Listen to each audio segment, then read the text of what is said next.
BJP বিধায়কের অনুপ্রবেশের অভিযোগ তোলায় শোকজ। অশোক কীর্তনিয়ার পরিবারের বিরুদ্ধে অনুপ্রবেশের অভিযোগ তুলে মতুয়া মহাসংঘের লেটার হেডে নালিশ। বনগাঁর মহকুমা শাসকের কাছে নালিশ করায় শোকজ। মহকুমা কমিটির সম্পাদক প্রসেনজিৎ বিশ্বাসকে শোকজ করলেন মতুয়া মহাসংঘের প্রধান মমতা বালা ঠাকুর। অনুমতি ছাড়াই পদক্ষেপ নেওয়ায় শোকজ বলে দাবি। মমতা সঙ্গে সেক্রেটারি, প্রেসিডেন্ট, আমি কিছুই জানি না। সেটা করে থাকে কে বিধায়ক, কে সেটা নিয়ে আমাদের না, সে বিজেপি তারা বুঝে নেবে। 2002 সালের কার নাম আছে কি না আছে সেটা লিগালভাবে যখন হবে সেটাই করবে।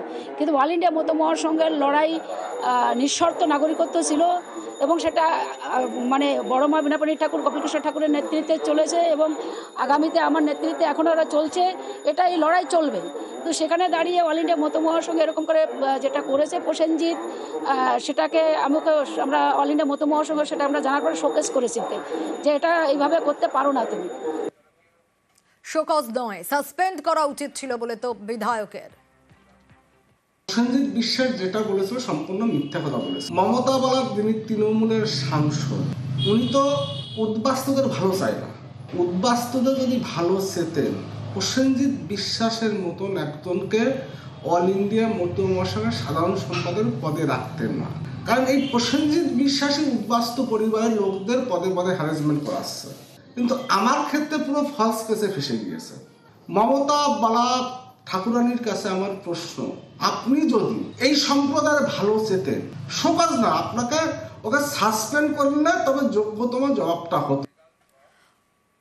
অনুমতি চাওয়ার জন্য ফোন করেছিলেন বলে পাল্টা দাবি। শোকজের পর দাবি মতুয়া মহকুমা কমিটির সম্পাদকের।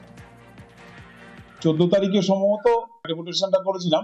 তার আগে আমি 12 তারিখ রাত্রিবেলায় আমি বিকেল বেলায় ফোন করি মার কাছে পারমিশন নেওয়ার জন্য, কিন্তু উনি ব্যস্ত থাকার জন্য আমি আর ফোনে ওনার সঙ্গে কথা হয়নি। এটা সত্যি কথা, এটা আমি বনগাঁ মহকুমা কমিটির পক্ষ থেকে আমি ডেপুটেশনটা করেছি।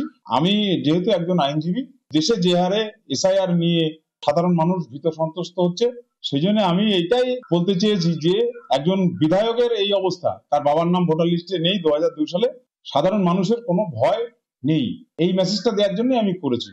আর যদি আমি কোনো ভুল করে থাকি তার জন্য সংগঠন যা তার পদক্ষেপ নেওয়ার নেবে, আমি তার উত্তর আমি দেবো।